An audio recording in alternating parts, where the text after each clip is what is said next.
నిన్న నుంచి ఒక ముగ్గురు ఐపీఎస్ ఆఫీసర్లది ఒక వీడియో మస్తు గట్టిగా వైరల్ అవుతున్నది. వాళ్ళు ఒక చిన్న పిల్ల 10 years పిల్లని అరుణ్ అండ్ మోహన్ అనే ఇద్దరు తమిళనాడులో ఆమెను రేప్ చేసి ఒక చెరువులో కాళ్ళు చేతులు ఇరగొట్టేసి పడేసిండ్రు. పడేస్తే ఆ గ్రామం మొత్తం రోడ్డుపైకి వచ్చి ధర్నాలు చేసుడు అవి ఇవి చేయగానే పోలీస్ ఇన్వెస్టిగేషన్ గట్టిగా అయింది. ఆ రేప్ కేసు గురించి వెళ్ళి బ్రీఫ్ చేయడానికి వచ్చిన ఐపీఎస్ అధికారులు మీడియా ముందర కూర్చొని నవ్వుకుంటూ ఇట్లా గోర్లు గిల్లుకుంటూ గోర్లతో ఆడుకుంటూ ఇది ఒకరు ఫోన్ మాట్లాడుకుంటూ ఇంకొకరు పక్కన చూసుకుంటూ నవ్వుకుంటూ కూర్చున్నారు.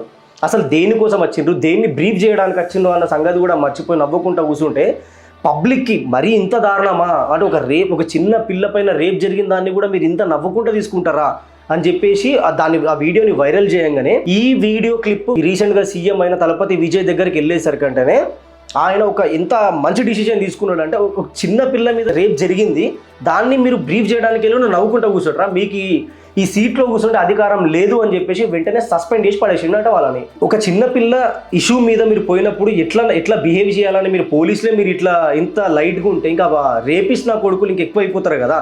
విజయ్ గారు మాత్రం ఈ డిసిజన్ నిజంగా మస్తు బ్రేవ్గా తీసుకున్నాడు, మస్తు స్ట్రాంగ్ డిసిజన్ తీసుకున్నాడు. థ్యాంక్ యూ విజయ్ గారు.